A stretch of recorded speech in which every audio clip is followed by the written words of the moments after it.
Bien-aimés de le Seigneur, je vous salue encore ce matin. Au nom du Seigneur Jésus-Christ. Que le Seigneur vous bénisse tous, mes frères et mes sœurs. J'espère que vous avez passé un bon week-end. Bientôt 3 jours, bien-aimés de le Seigneur. Nous examinons une écriture que nous trouvons dans le livre de 2 Samuel chapitre 1, à partir du verset 1 jusqu'au verset 11. Et le Seigneur, par sa grâce, nous a vraiment bénis la semaine passée. Nous avons examiné la vie de David, nous avons examiné la vie de l'Amalécite. Et il y a une troisième personnalité dont nous n'avons pas vraiment touché la vie. Parce que lorsque nous observons cette écriture de 2 Samuel, chapitre 1, nous nous rendons compte qu'il y a 3 personnalités. Il y a d'abord le roi Saoul, il y a le petit David, et on a aussi l'Amalécite. Et nous remarquons une chose, parmi les 3, il n'y a qu'un seul qui est mort, qui a vieilli, qui est mort d'une mort naturelle. C'est-à-dire, il était âgé, on lui a amené une jeune fille qui prenait soin de lui. Il a même laissé quelqu'un sur son trône. Donc il avait vraiment un cœur. Il a remplacé son fils Salomon sur son trône. Il n'a même pas envié que son fils puisse être plus que lui. Il a même dit que Salomon puisse être plus que lui. Et pourtant, David avait de l'autorité de la vie de Salomon, son fils. Mais parmi ces 3 personnalités que nous avons observées la semaine passée, Saoul, il est mort en guerre. Oh Jésus, aide-nous. Amalécite, il est mort tué très jeune. La Bible dit qu'il était un jeune. À fleur de l'âge, il est mort. Le petit Amalécite. Et bien aimé le Seigneur, les 2 personnalités, Saul, David et l'Amalécite, nous avons, par la grâce de Dieu, décortiqué leur comportement. Et ce matin, le Seigneur nous a mis à cœur de parler du roi Saoul, du roi Saul, comme d'autres l'appellent. Bien aimé, et par la grâce de Dieu, la semaine passée, nous avons dit que Saul était une autorité. Amen. Saul était premièrement une autorité. Il avait de l'autorité de la vie de Saul et l'autorité dans la vie de beaucoup de personnes en Israël. Alléluia. Et Saul aussi était quelqu'un du même pays que David. Amen. Saul aussi était quelqu'un de différentes tribus que David, mais tous étaient du même pays. Tous étaient d'un même père, un grand-père qui était Jacob. De différentes, comme c'était les petits-fils ou bien les enfants de Jacob indirectement parce qu'il revient d'un même grand-père qui est Jacob. Et bien aimé le Seigneur, quel est le comportement de Saoul, bien aimé? C'est ce que nous voulons qu'on décortique ce matin. Quel est le comportement de Saoul? Il est mort en guerre, bien aimé. Alléluia. Les circonstances de la vie l'ont tué. Alléluia. À cause de son mauvais cœur, bien aimé. Les circonstances de la vie, la guerre, ce sont les circonstances de la vie, les challenges de la vie, les choses que les autres peuvent affronter, les situations de la vie que David peut affronter. David aussi allait en guerre, mais David n'est pas mort en guerre. David revenait toujours vainqueur, bien-aimé. Comme il est dit dans le chapitre 1, il venait de la défaite des Amalécites. Amen. Mais lorsque Saoul est allé combattre les Philistins, il est mort, bien-aimé. David avait toujours la victoire sur les ennemis, bien-aimés. Mais Saul, il est mort en guerre. Les circonstances de la vie l'ont tué. Amen. C'est à cause du cœur qu'il avait. Saoul, comme je vous l'ai dit, était une autorité. Il n'acceptait pas que les autres puissent aussi avoir. Alléluia. Il n'acceptait pas que les petits après lui puissent avancer, bien-aimé dans le Seigneur. C'est le cœur de Saoul, bien-aimé dans le Seigneur. Saoul veut toujours être au top. Saoul, c'est le type de gens dans la famille que nous avons ou dans les églises qui ne veut pas que les autres puissent avancer. Amen. Il veut que lui toujours, il soit le seul qui témoigne de la gloire de Dieu. Il veut que lui seul soit celui qui puisse être toujours sur le trône. Il veut que lui seul puisse avoir tout afin que les autres viennent lui demander, bien aimé le Seigneur. La royauté, l'autorité. Il ne veut pas donner la passe aux autres bien-aimés de le Seigneur. Il ne veut pas que les autres puissent s'en sortir. Il a fait ses dégâts. Il a fait ses erreurs dans sa vie. Aujourd'hui, les choses ne marchent pas. Mais lorsque le petit frère de la famille, lorsque la petite soeur de la famille veut s'en sortir, il ne veut pas cela, bien-aimé de le Seigneur. Amen. Même si quand il a entendu, il y a une opportunité de voyage, que le petit peut être lancé, il y a une opportunité de travail là où il travaille, il peut poster son petit frère ou sa petite soeur. Saoul ne veut pas de cela. Il veut que le petit puisse toujours être au-dessus de lui, au-dessus de lui. Il veut que le petit ne puisse pas avancer, bien-aimé de le Seigneur. Nous avons beaucoup de petits David dans nos familles.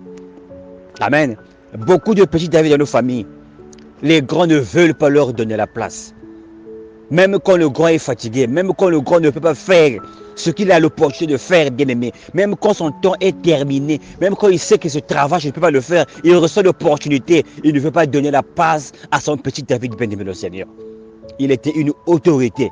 Il avait une autorité dans la vie de Saoul, de David, bien-aimé le Seigneur. Et David aussi était de différentes tribus avec le roi Saoul, bien-aimé. Les gens qui ont le tribalisme. Les gens disent que parce qu'il ne parle pas ma langue, parce qu'il n'est pas de la même tribu que moi, bien-aimé de le Seigneur. Les gens que nous rencontrons à l'étranger, on est du même pays, bien-aimé de le Seigneur. Quelqu'un on rencontre dans une autre province, parce qu'on n'est pas du même pays, parce qu'on n'est pas familier, bien-aimé de le Seigneur, parce que ce n'est pas ton fils, parce que ce n'est pas ton propre frère, tu ne le veux pas, tu ne veux pas l'aider, bien-aimé de le Seigneur. C'est l'attitude de Saul, bien-aimé de le Seigneur. Combien de fois Saul a tenté de pouvoir tuer David, bien-aimé? Amen.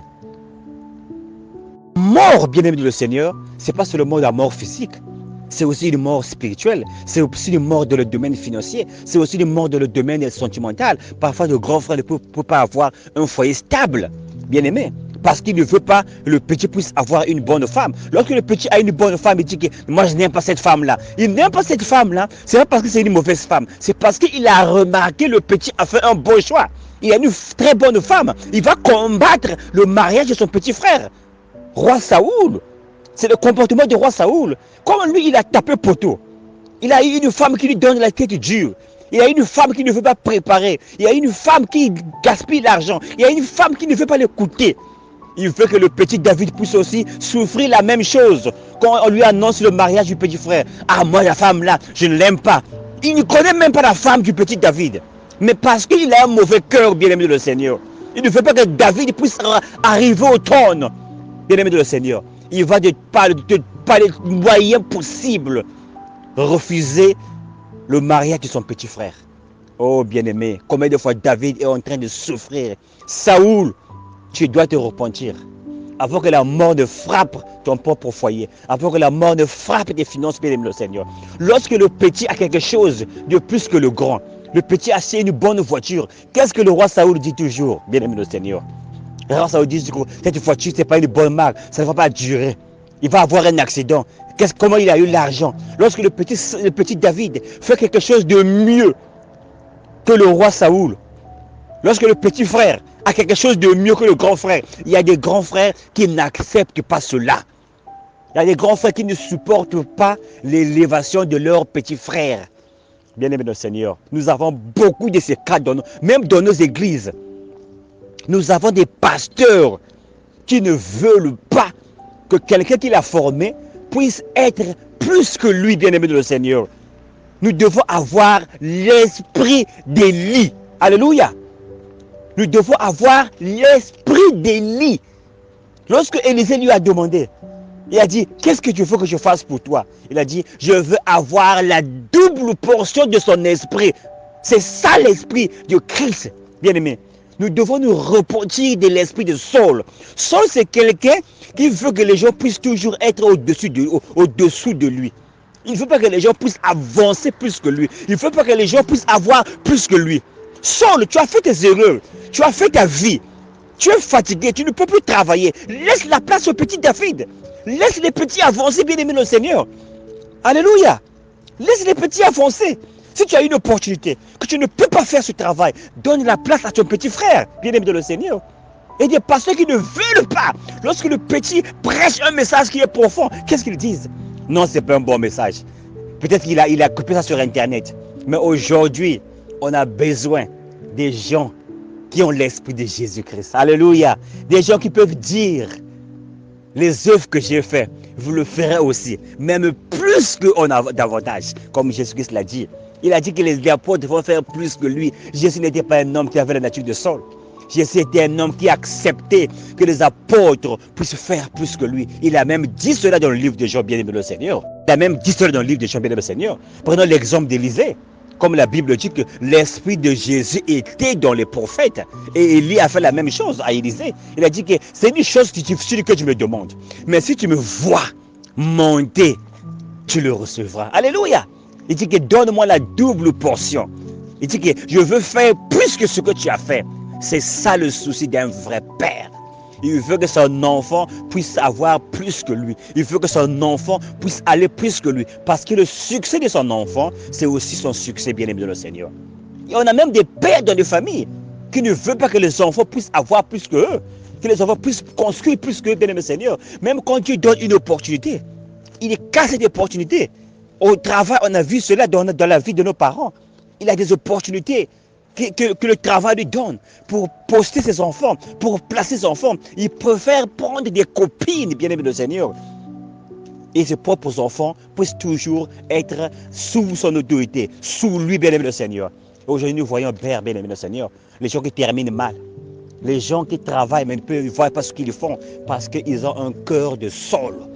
Ils sont morts pendant le combat, bien-aimé le Seigneur. D'autres ont reçu des maladies, ça c'est à cause de leur mauvais cœur de Saul. Il ne veut pas que le petit puisse avancer. Il ne veut pas que le petit puisse avoir le trône, bien-aimé le Seigneur. Chacun de nous, Dieu nous a donné un temps. Chacun de nous, Dieu nous a donné une opportunité. Saul, tu as reçu une opportunité. Grand frère, pasteur, père, mère, tu as reçu une opportunité. Tu n'as pas bien géré ton mariage. Tu veux que ta fille puisse divorcer comme tu as divorcé. Ah, elle va se divorcer. Dans la famille, tout le monde divorce. Non, ma maman, tu ne dois pas parler comme ça. Si toi, tu as raté ton mariage, tu ne dois pas prier pour que ta fille puisse passer par le même chemin, bien-aimé le Seigneur.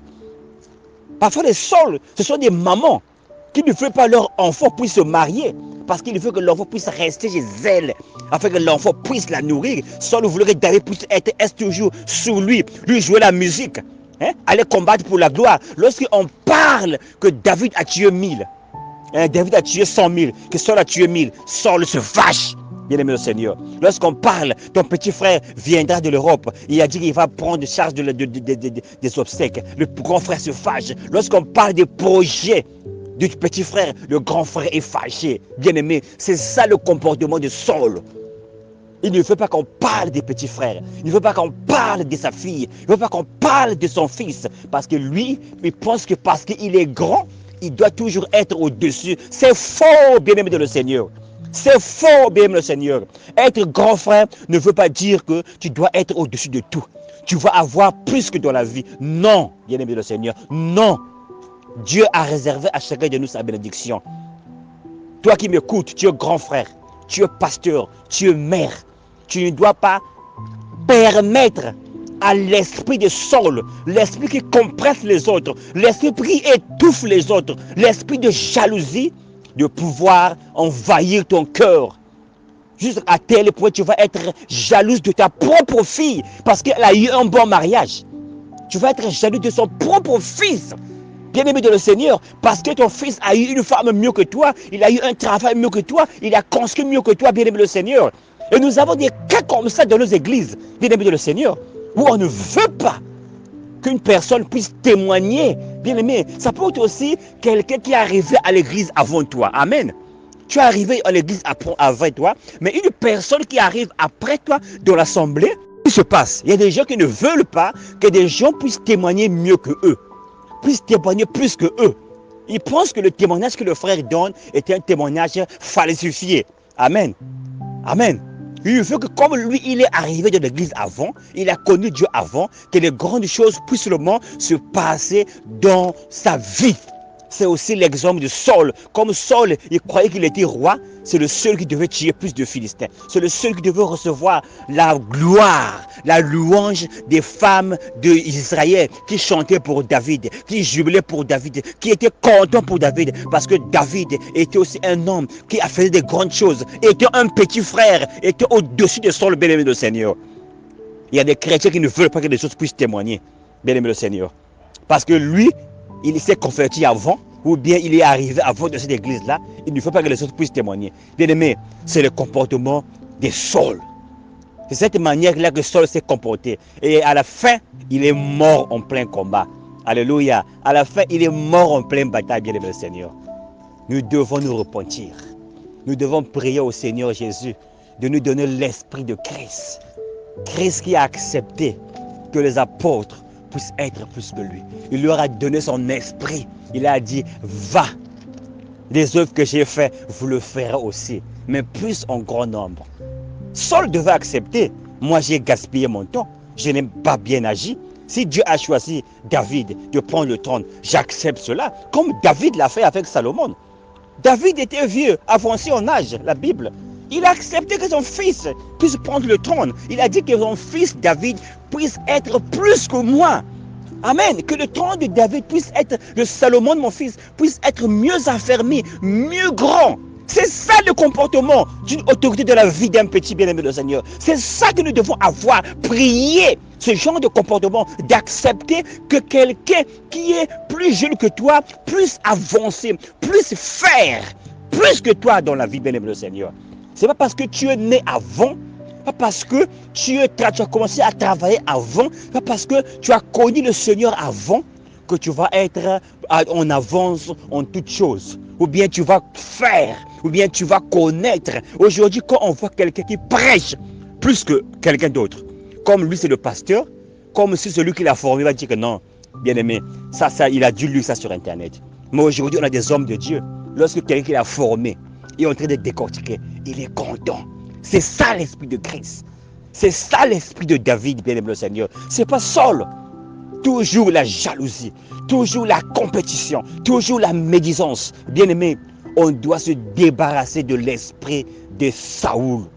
Et il est mort. La mort peut être une maladie incurable. La mort peut être un manque d'opportunité. La mort peut être, bien aimé Seigneur, une situation dans laquelle tu ne peux pas t'en sortir. Tu es mort, tu n'avances pas. Parce que lorsque quelqu'un est mort, il est inapte. Il ne peut pas avancer, bien aimé le Seigneur. J'espère que ce message va aider quelqu'un à revoir sa vie, à se demander, est-ce que j'ai en moi l'esprit de Saul ou bien j'ai l'esprit de David? Et l'esprit de David, c'est l'esprit de Christ. Parce que la Bible dit que David était un homme selon le cœur de Dieu. Et nous avons vu comment Élie aussi a donné à Élie, afin que Élisée performe plus que lui, bien-aimé Seigneur. Parce qu'en lui, il y avait l'esprit de Christ. Que Dieu vous bénisse encore ce matin. Amen.